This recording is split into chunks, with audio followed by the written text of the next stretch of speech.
I am a guy who has been doing this for years. That is, I used to talk to people. मैं लोगों से बात करने के बाद मैं उनका इंटेंशन मैं बहुत डीप डीप सवाल करता था, मैं उनको जानने की बहुत ज़्यादा ट्राई करता था। और I am a very very experimental guy. I use to experiment with people. Like मैं कभी कभार उनके सामने ऐसे पर्टिकुलर बिहेवियर्स जानबूझ के करता था ताकि मुझे उनका रिएक्शन देखना है कि वो लोग कैसे रिएक्ट करते हैं। फिर मैं वही सेम चीज़ दूसरे लोगों के पास करता हूँ और उनका भी रिएक्शंस रिकॉर्ड करता हूँ खुद के दिमाग में, और फिर देखता हूँ कि और क्या वो रिएक्शन यूनिवर्सल है कि नहीं, और उसके हिसाब से मैं लोगों को प्रेडिक्ट कर पाता हूँ, लोगों को समझ पाता हूँ। और ऐसे बहुत सारे एक्सपेरिमेंट अलग अलग तरीके से मैं करके मुझे चीज़ें समझ में आती थी। एंड रियली उसने बहुत चीज़ें हेल्प की। मैं लोगों का इंटेंशंस को पकड़ने में मेरे लिए बहुत आसानी होती है अब।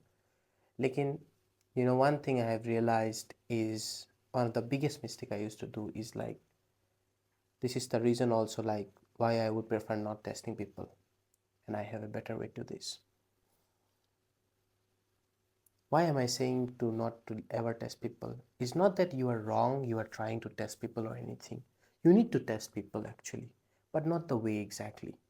क्योंकि जब तुम ये इंटेंशन से जाते हो कि लाइक मुझे ये चीज़ देखना है उस आदमी के अंदर, मुझे ये चीज़ ट्राई करना है इसके साथ वगैरह कुछ भी, तो तुम्हारा मूड और सामने वाले का मूड तुम्हारी वजह से परफॉर्मेटिव बन जाता है। क्योंकि जब एक टेस्ट आता है तब तुम एक्चुअली नेचुरल नहीं रहते। तुम टेस्ट में क्या करते हो, परफॉर्म करते हो। सो तुम्हारा way of delivery of words, तुम जैसे बातें करोगे जो भी करोगे वो परफॉर्मेंस टाइप होगा, वो नेचुरल नहीं रहेगा। और सामने वाला अगर गलती से उसने सेंस भी कर लिया जो अननेचुरल है तुम्हारा बिहेवियर में, तो उसको कुछ फिशी लगेगा, तो उसका बिहेवियर भी इम्पैक्ट पड़ेगा। और अगर उसको पता चल गया कि तुम टेस्ट कर रहे हो तो एक तो ट्रस्ट पे फ्रैक्चर होगा, और दूसरी बात he will always be more performative and alert mode.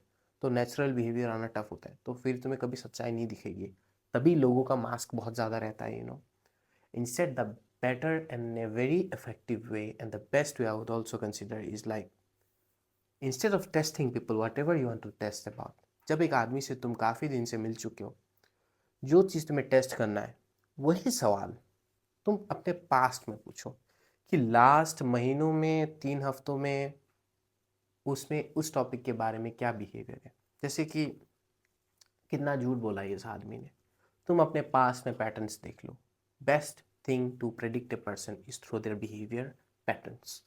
तो अपने उनके अगर पैटर्न में दिखोगे कि like this person has particularly never did anything like that I could not trust him, हर बार उसने छोटी छोटी चीज़ों पे तुम्हारा बॉडी रियलाइज भी करता है कि ये बंदा सच बोल रहा है, then you realize that is genuinely a trustable person. क्योंकि जब तुम ऐसे देखते हो तब you didn't have any intention to test anything और वट एवर इट इज़, और तुम सारे नेचुरल बिहेवियर्स के पैटर्न्स को पकड़ते हो जो कि नॉर्मली उनका रियल लाइफ में रहता है। सो विच इज़ प्रेडिक्टेबल, जो कि दोबारा होगा नेचुरल बिहेवियर्स में। तो वो बंदा ट्रस्टेबल है, सच बोलता है तो वो बार बार सच बोल सकता है।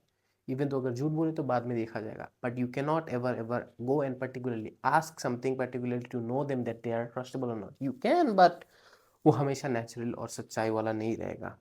It's better you always go to the past to know something about a person if you have spent a lot of time or not.